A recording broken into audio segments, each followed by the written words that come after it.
London থেকে শীঘ্রই দেশে ফিরবেন বিএনপির ভারপ্রাপ্ত চেয়ারম্যান তারেক রহমান। সেই প্রস্তুতি চলছে জানিয়ে দলের নীতি নির্ধারকরা বলেন, দেশে এসেই মামলা সাজা আইনগতভাবে মোকাবেলা করবেন তিনি। প্রতিহিংসার শিকার হলেও নেতাকর্মীদের সহনশীল থাকার নির্দেশনা দিয়েছেন তিনি।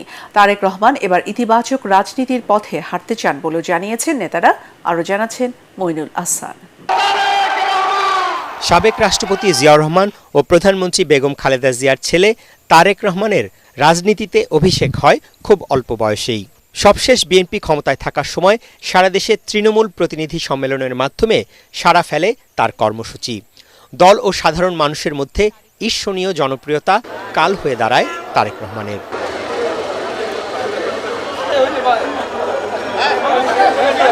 আলোচিত 111-এর ঝড়ে তারেক রহমানকে গ্রেফতার করে তৎকালীন সেনা সমর্থিত তত্ত্বাবধায়ক সরকার।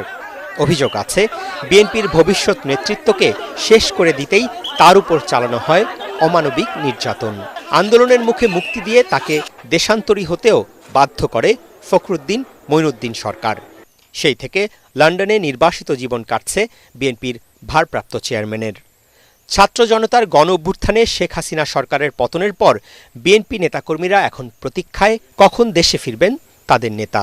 সবচেয়ে জনপ্রিয় নেতা আমি মনে করি এই মুহূর্তে, এবং ওনার ফিরে আসাটা এটা ওনার সিদ্ধান্ত। বাট ফিরে আসার আগে তো আমাদের কিছু কাজ আছে, এখানে এগুলো হতে হবে, এবং স্বাভাবিকভাবে ওনার ফিরে আসার দিকে আমরা যারা জাতীয়তাবাদী বিশ্বাসী, শক্তিতে বিশ্বাসী বাংলাদেশের, ওনারা সবাই সেই অপেক্ষায় আছে। তারেক রহমান অবশ্যই বাংলাদেশে অতি অল্প সময়ের মধ্যে ফিরে আসবে বলে আমি বিশ্বাস করি, এবং বাংলাদেশের মানুষের আগামী দিনের রাজনৈতিক নেতৃত্ব দেবে এবং এদেশে সরকার পরিচালনার দায়িত্ব নেবে আমি বিশ্বাস করি, এবং জনগণ তাকে আস্থার সাথে সেটা দেবে।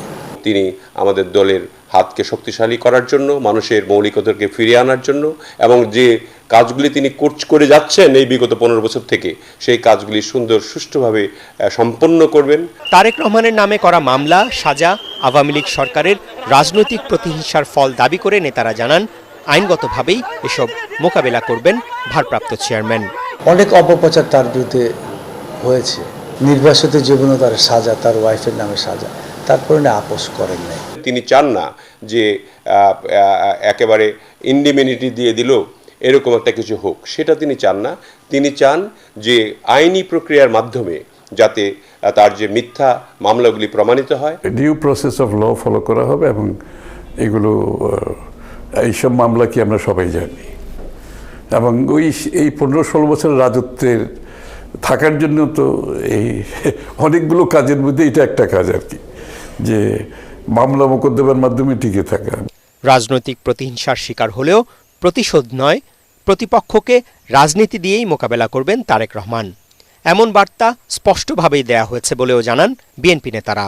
রাজনীতিতে শহীদ রাষ্ট্রপতি যেখানে সফল হয়েছিলেন। মইনুল আহসান, এটিএন বাংলা, ঢাকা।